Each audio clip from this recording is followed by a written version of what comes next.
2024 का ये साल पूरी दुनिया के लिए बहुत अहम है। एक तरफ दुनिया के कई देशों के बीच संघर्ष है, तनाव है, तो दूसरी तरफ कई देशों में डेमोक्रेसी का जश्न चल रहा है।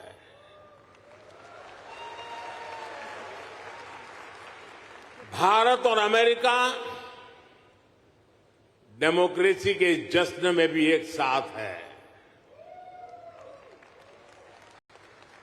जहां अमेरिका में चुनाव होने वाले हैं और भारत में चुनाव हो चुके हैं,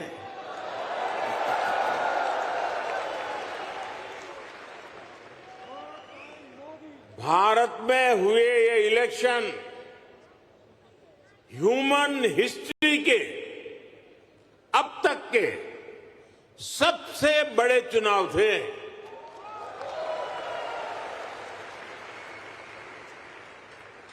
आप कल्पना कर सकते हैं, अमेरिका की कुल आबादी से भी करीब 2 गुने वोटर्स, इतना ही नहीं, पूरे यूरोप की कुल आबादी से ज्यादा वोटर्स, इतने सारे लोगों ने भारत में अपना वोट डाले।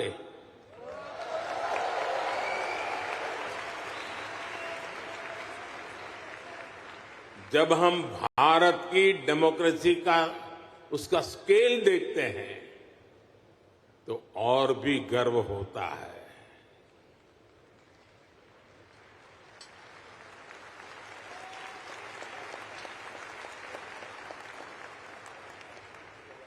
तीन महीने का पोलिंग प्रोसेस, 15 मिलियन यानी 1.5 करोड़ लोगों का पोलिंग स्टाफ, 1 मिलियन यानी 10 लाख से ज्यादा पोलिंग स्टेशन, 2,500 से ज्यादा पॉलिटिकल पार्टीज,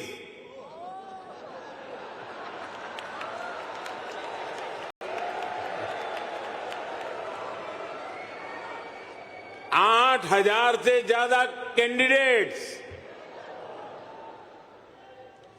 अलग अलग भाषाओं के हजारों न्यूज़पेपर्स, सैकड़ों रेडियो स्टेशन, सैकड़ों टीवी न्यूज चैनल, करोड़ों सोशल मीडिया अकाउंट्स, लाखों सोशल मीडिया चैनल्स, ये सब भारत की डेमोक्रेसी को वाइब्रेंट बनाते हैं।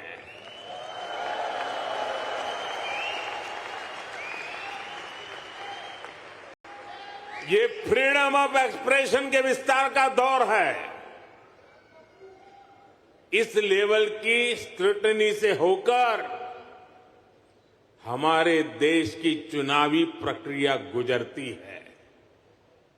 और साथियों, इस लंबी चुनावी प्रक्रिया से गुजरकर इस बार भारत में कुछ अभूतपूर्व हुआ है।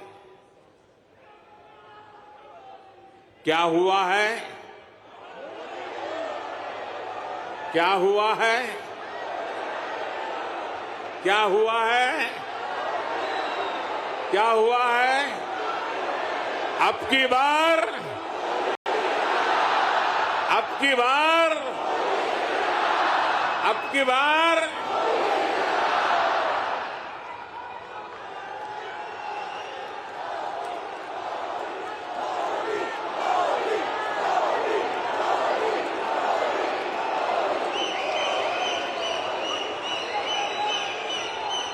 साथियों, तीसरी बार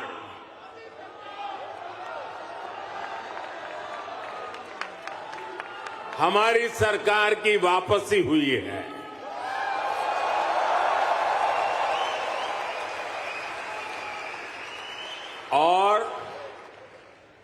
ऐसा पिछले 60 सालों में भारत में नहीं हुआ था।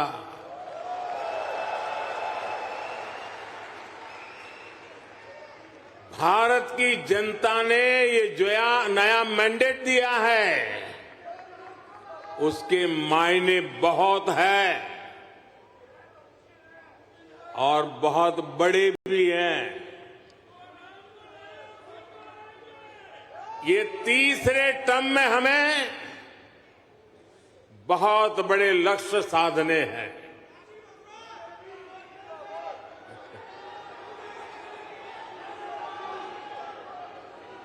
हमें 3 गुना ताकत और 3 गुना गति के साथ आगे बढ़ना है।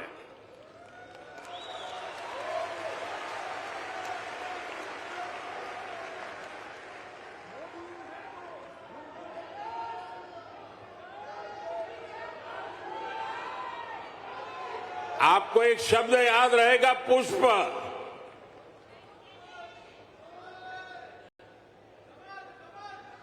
हां, कमल मान लीजिए, मुझे इतराज नहीं है।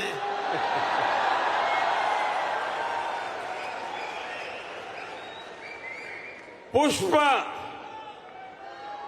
और मैं पुष्प को डिफाइन करता हूं, P for progressive Bharat, you for unstoppable Bharat,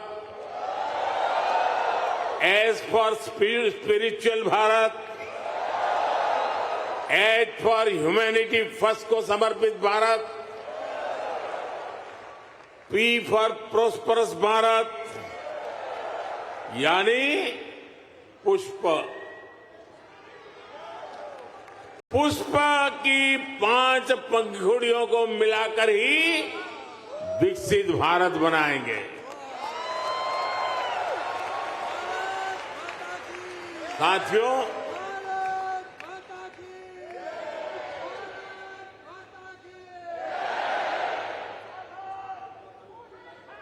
मैं भारत का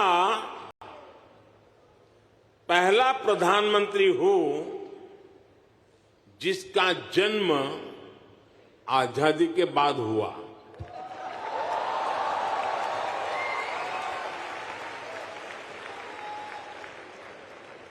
आजादी के आंदोलन में करोड़ों भारतीयों ने स्वराज के लिए जीवन खपा दिया था। उन्होंने अपना हित नहीं देखा,